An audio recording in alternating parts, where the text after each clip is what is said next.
So we had this technical defect, which meant that the broadcast we started earlier was interrupted. Now, I was looking for the heading to a piece. Now I found it in the Times newspaper, despite the fact that it is owned by Murdoch, who owns the scum as well. But this is the paper, page 18 of the Times today, has this heading: Pet owners go abroad.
People who own pets, animals, don't get any support.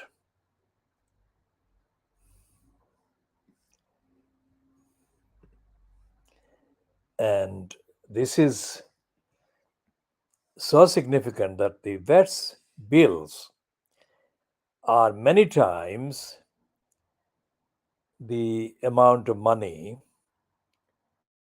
that ordinary people who have ordinary jobs or ordinary source of income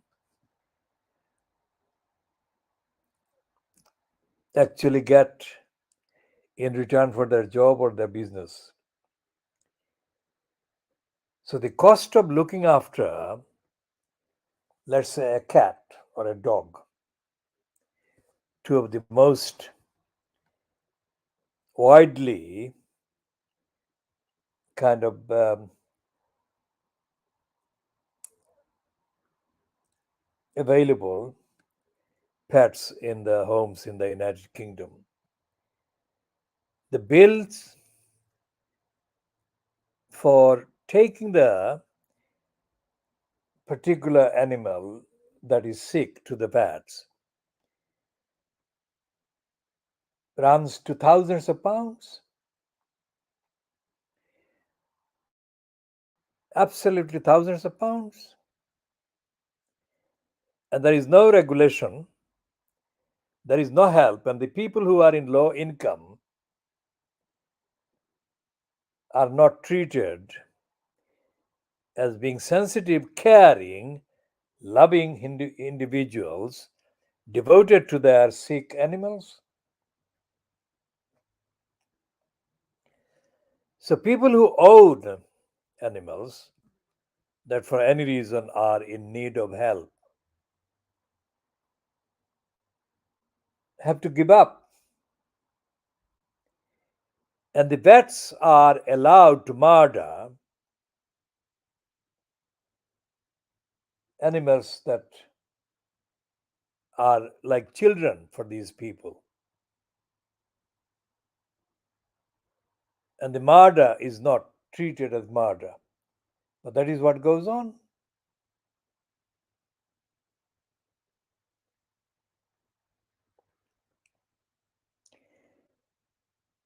And only a person who has a cat or a dog as their child, only they can begin to understand the feelings of any other person going through the trauma of difficult to meet bills. So, this piece in the Times today on page 18, I shall read part of it because of the technicalities.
So, what is happening with this particular situation? As the Times item under case study featuring Abir Alaidi, 28, shows.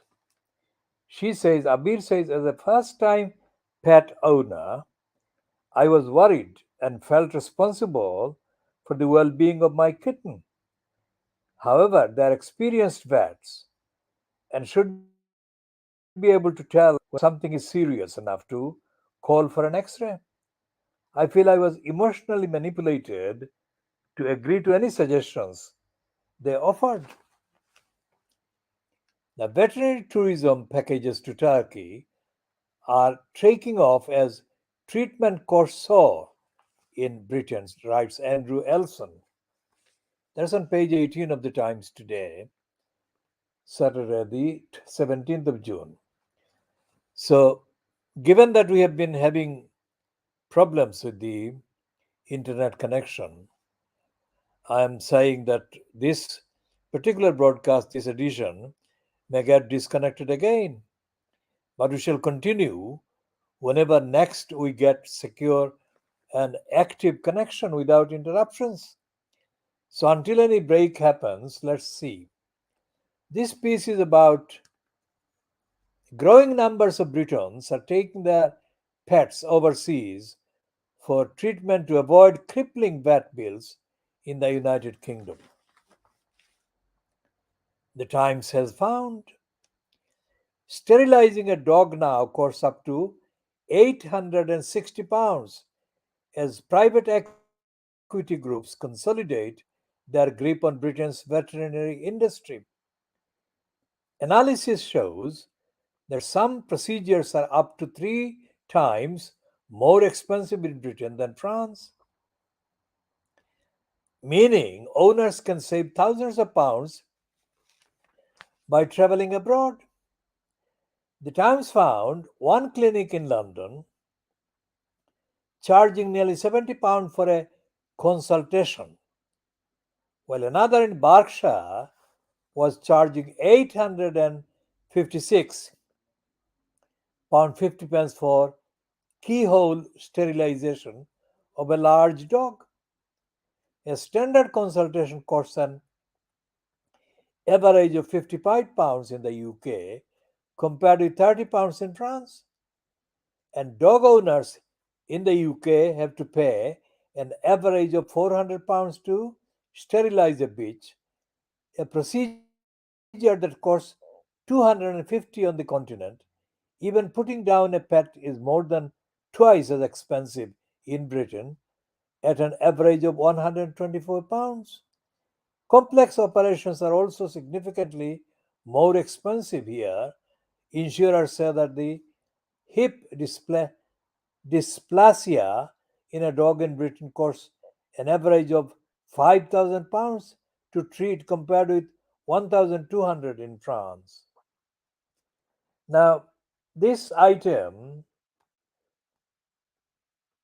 is not well informed. It has got references to things like Competition and Markets Authority, which says is actively monitoring competition in the industry and said it continues to receive complaints about higher prices or lower quality services as a result of too many best practices in the same area being under the control of a single company. That is an absolute true statement. Now, what I can say on this broadcast is as follows: that there is no justice for cats or dogs that are ill in the United Kingdom. And there is nothing that people in low income are offered by you of any kind of help, meaningful help, to help their beloved cat or dog. People in low income are written off from having any entitlement, any rights to have a cat or a dog, let alone more than one cat or a dog. So having one single cat entails thousands of pounds. You have to have thousands of pounds spare to give to the vet, just to give the vet. So if you multiply, let's say by 5,000 pounds, any number of cats or dogs that you have, you begin to get a picture of how much money. So you need to be a millionaire. And the vets are not only exploiting emotionally, they're robbing people. And those that haven't got the money are being robbed of the animals, which are then murdered under any pretext by the vets. That's the number one item. Number two item is that those vets who claim to operate any kind of scheme that says that they are treating sick animals belonging to people who don't have the money are lying.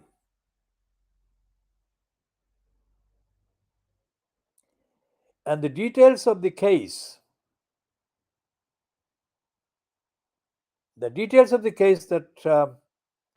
can be told is too heartbreaking. So I'm not going to go into that at this stage.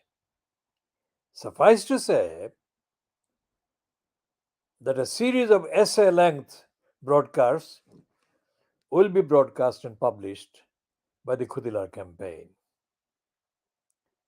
Now, going back to the baby angel Geronimo and the baby angel Geronimo and the cases that the so called High Court judges considered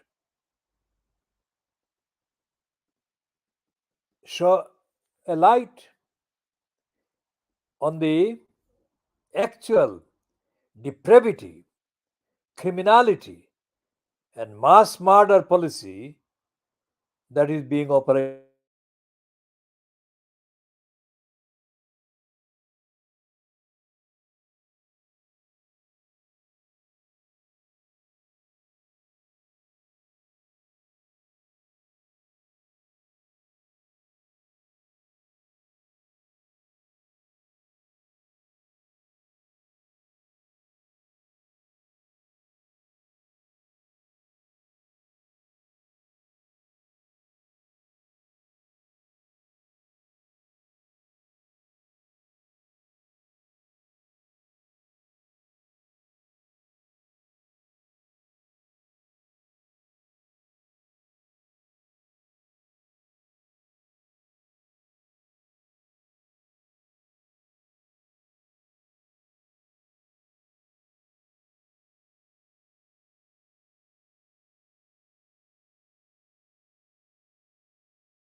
There is no room,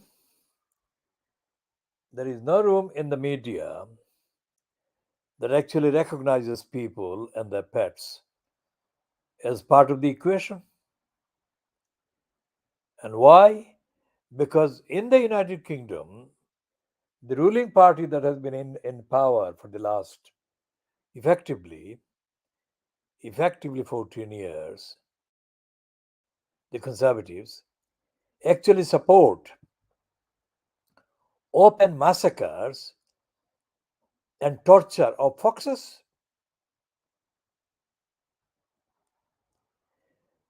And the main dominant opposition party, the Labour Party, is fronted by a supporter of murder of animals.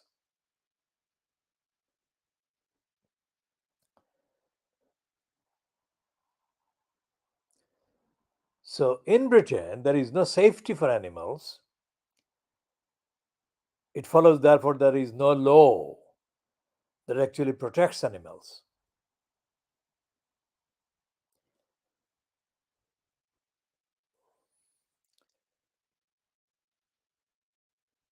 And the name of the main college that trains the professionals is a college of surgeons. It's not a college of health for animals. It's a college for cutting up, dissecting animals. And there is no movement in this country at any level, either in the media or in the society, that actually holds the executive agencies, the organizations, or the businesses to account. So the safety of the animals in the United Kingdom is left without any help to the society, human beings. And the same case is in the USA, the same case is in Canada. The Western civilized countries, so called, are countries where animals are murdered and massacred. So when baby angel Geronimo was being defamed and demonized and condemned and wrongfully described as being ill, to those who defamed him, those who cooked up the conspiracy to murder him, this was not shocking, this was not cruel. So, cruelty is normal, lack of compassion is normal, brutality is normal, being unkind to animal is normal, and this all of this takes us back to Boris Johnson, because Boris Johnson, without any hesitation, supported the narrative against baby angel Geronimo. Keir Starmer, without any hesitation, supported the agenda for the murder of the baby angel Geronimo. Wes Streeting, the frontbencher, who as a college student boasted of murdering an animal, innocent animal, supported the agenda, the plot against the baby angel Geronimo. Dominic Lyson, who has got several platforms in Fleet Street, as an opinion writer, condemned the supporters of baby angel Geronimo.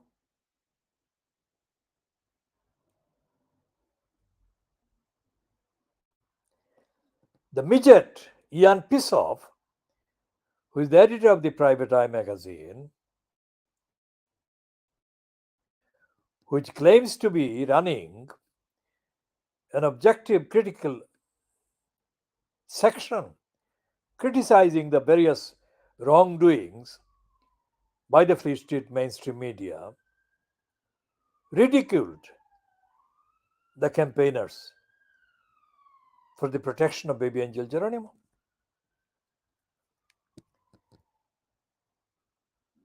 Again, going back to the sayings in the Holy Quran, Innal batila kana zahuqa.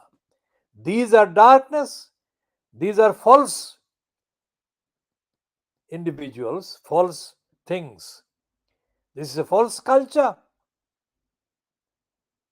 And the injustice that the false culture is inflicting on innocent humans and innocent animals will be exposed, and the couriers of the injustice, perpetrators of the injustice, will perish, will be exposed.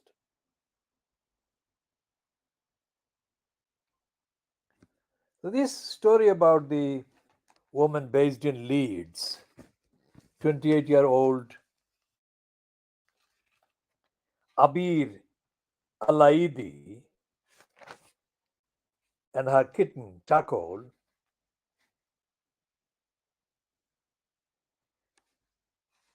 is tip of the iceberg. And what is needed in the United Kingdom conceptually, think about this, what I'm saying, a conceptual, a philosophical revolution, not a physical one, conceptual, moral, ethical revolution about the importance of humans, importance of animals, and the obligations to be kind, the obligations to be compassionate every time, all the time.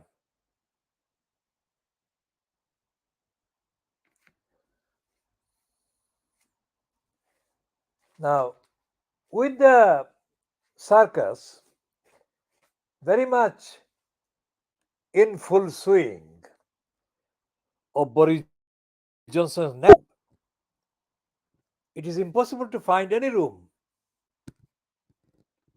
for discussing the daily, the hourly heartbreak being experienced, being suffered by people whose beloved cat or dog cannot be treated because they haven't got the money. And there is no sign anywhere of any change in the pricing of the so called vets. There is no sign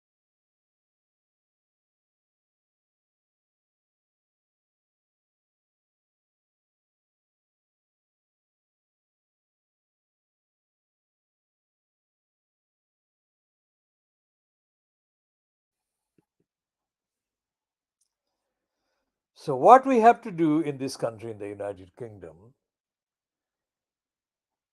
is to learn as much as can be physically, humanly, scientifically learned about the real costs of running a clean, healthy, successful service for treating sick animals.